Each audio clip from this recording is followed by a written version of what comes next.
manhã, o Simpiúd foi recebido uma reunião com o Procurador-Geral do Estado, Dr. Alceu, após o pedido do governador Antônio Anastasia, feito na segunda-feira, para que ele fizesse contato com o sindicato e procedesse à negociação.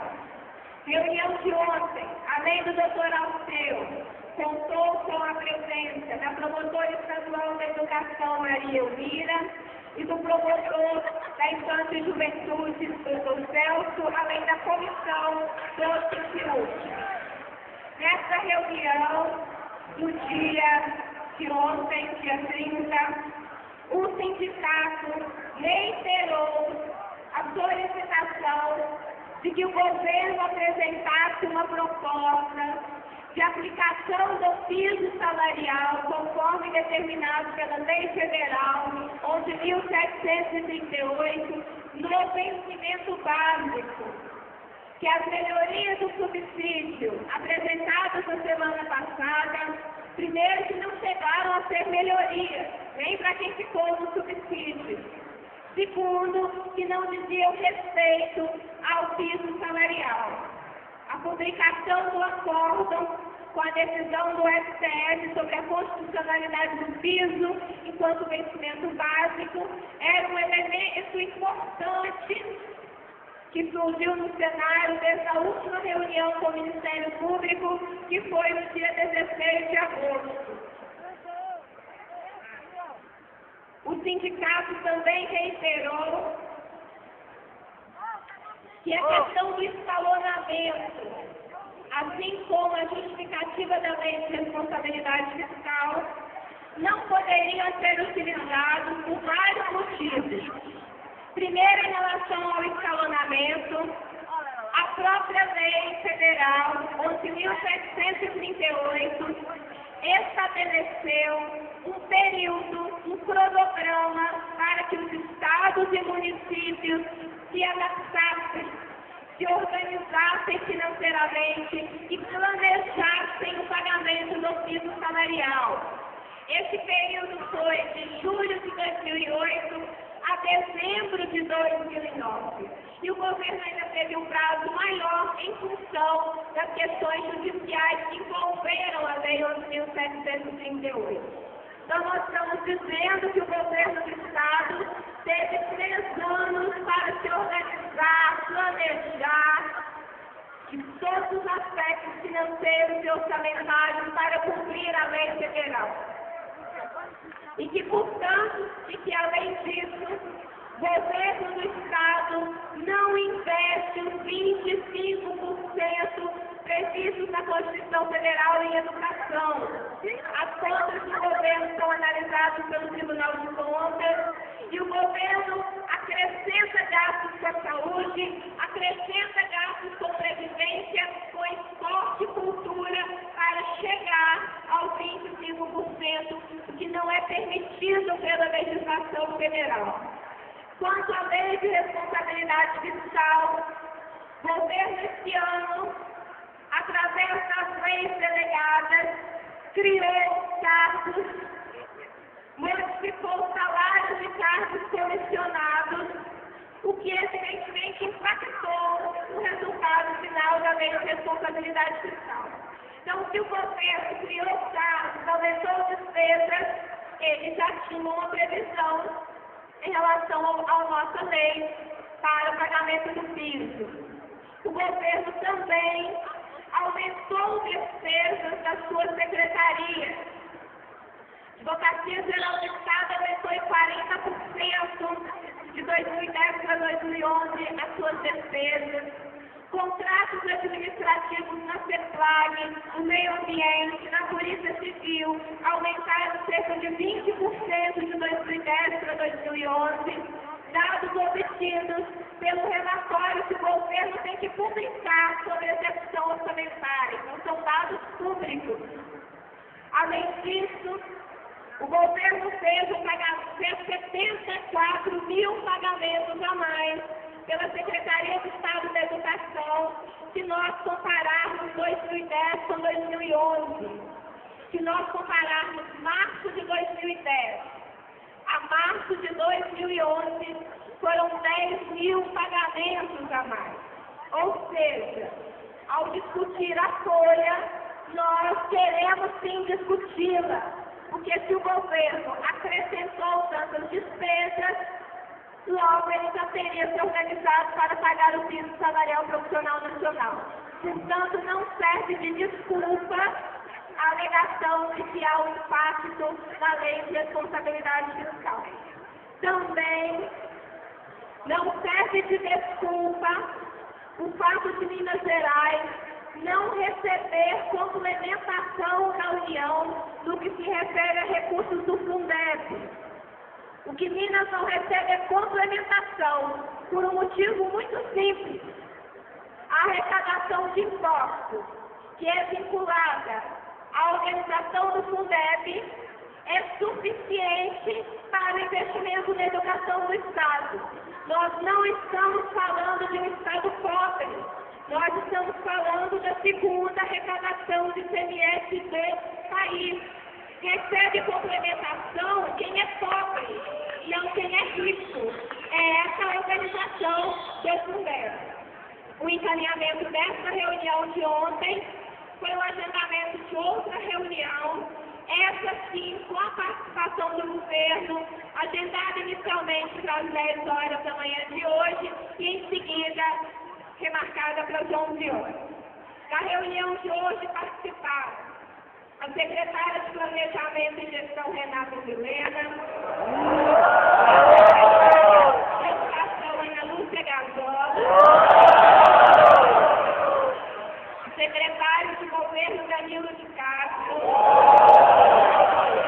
os promotores, Maria Eumira, promotora estadual de Educação, Dr. Celso e Maria de Lourdes Santagema, da Promotoria da Infância e Juventude, e o Procurador-Geral do Estado, além do seu chefe de gabinete, adjunto, o doutor Alfredo, além da Comissão de Negociação do Sindiúdo.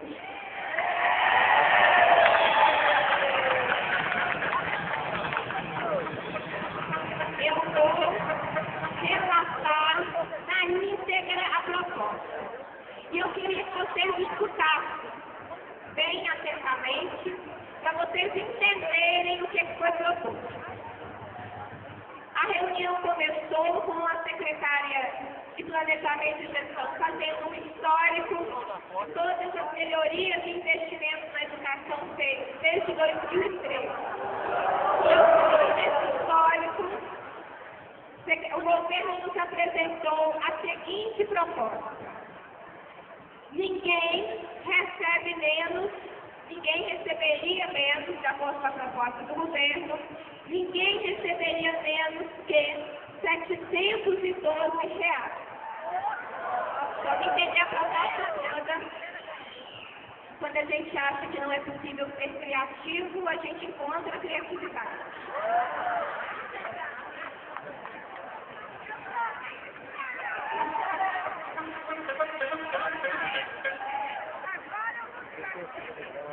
Bom, então ninguém receberia menos de 712, fosse o vencimento básico.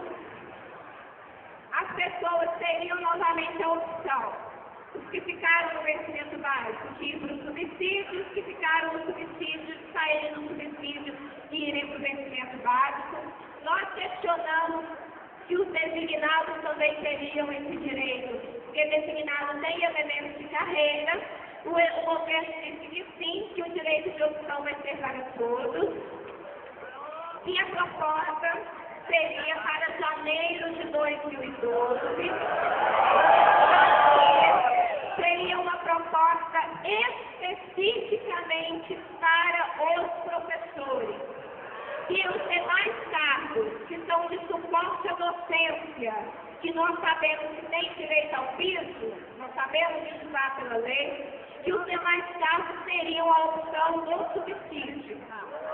O concurso público permaneceria com o critério de ser por subsídio e que o governador Antônio Anastasia se reuniria hoje, que essa reunião já aconteceu, com o ministro Fernando Haddad para tentar discutir federais para ajudar a pagar o piso salarial em Minas Gerais. E essa proposta, ela é válida com a suspensão da greve, que é evidente. A suspensão é sempre a aceitação da proposta. A continuidade, nós até esclarecemos isso, a continuidade quer dizer que a proposta é insatisfatória, é insuficiente na avaliação de quem está em greve. E como ficaria então a tabela? O governo não apresentou a tabela, apresentou a proposta como eu disse. Agora nós vamos entender o que foi essa proposta quando o governo fala que ninguém recebe menos do que 712. Nós vamos lembrar rapidamente, cada um na sua memória, que a nossa carreira é organizada por níveis que correspondem à escolaridade, certo? E nós sabemos que de um nível para o outro, a diferença é de 22%. Nós sabemos também que outro mecanismo de ascensão na carreira é a progressão, que é vinculada ao tempo de serviço. E os dois são vinculados sempre à avaliação de desempenho. A cada 2 anos, 2 avaliações de desempenho positivas, a gente progride uma letra que corresponde a 3%. É essa a nossa carreira, Lei 15.293, certo? Qual é a proposta, então, na tabela? Como ficaria a proposta do governo? O nível 1A, que é o professor de nível médio inicial, hoje é de 369, certo? Seria R$712. Acontece que todas as demais letras do nível 1, da letra A até a letra P, seria o mesmo valor, R$712. Não acabou. Nível 2 é o quê? É a licenciatura curta. O nível 2A, que é a primeira letra, seria de R$712. E a letra P do nível 2 também seria de R$712. Não acabou. Nível 3 é a licenciatura plena. Nível 3A, que é o inicial, seria de R$712. Até, não acabou, até a letra J, até a letra I. Então, licenciatura plena de A a I, R$712. As demais letras, que são de J a P, não teriam modificação nos valores da tabela atual. Na licenciatura, na especialização lato sensu, nível 4A, R$712. Na letra B, também R$712. A partir da letra C até a letra P, seriam os valores atuais, que são 712,57 até a letra P, que é 1.095. É o que já é na tabela dos R$359. O nível 5, que é o do mestrado, e o nível 6, que é o do doutorado, permaneceriam sem nenhuma alteração de março de 2010. Lembrando que a proposta é para janeiro de 2010.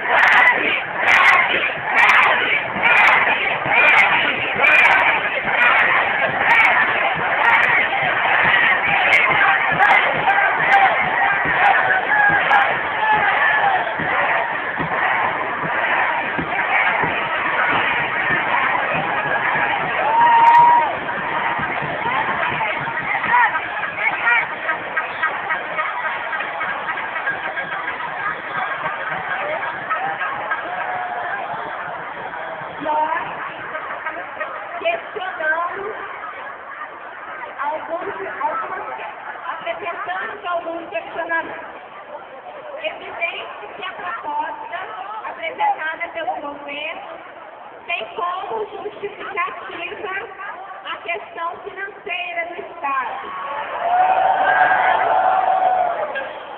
Nós questionamos o seguinte: o governo afirma que ao pagar o subsídio está pagando 57% a mais do que o PIB. Logo, se nós considerarmos que 153 mil pessoas já saíram do subsídio, nós estamos falando de um valor, na lógica do governo, que é inferior ao PIB.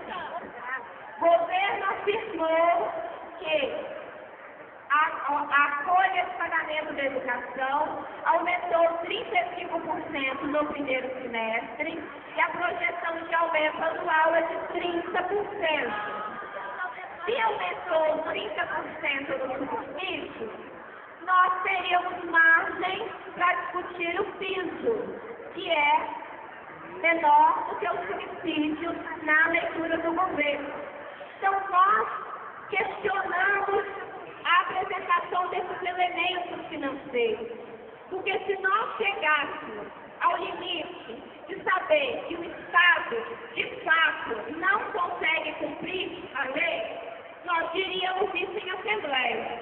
E, com certeza, nós não levaríamos adiante uma greve que não tem perspectiva de vitória, porque o Estado não tem dinheiro para pagar. Só que o governo não nos apresentou esses elementos.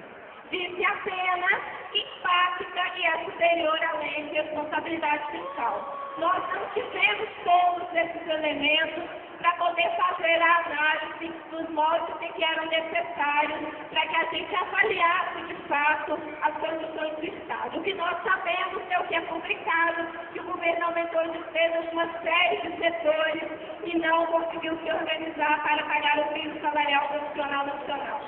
Dissemos também que essa proposta é um achatamento absurdo da carreira, porque a lei federal estabelece que o piso é na carreira, artigo 6º da lei 11.738, e que ao aplicar o piso, o governo não pode desconsiderar a carreira.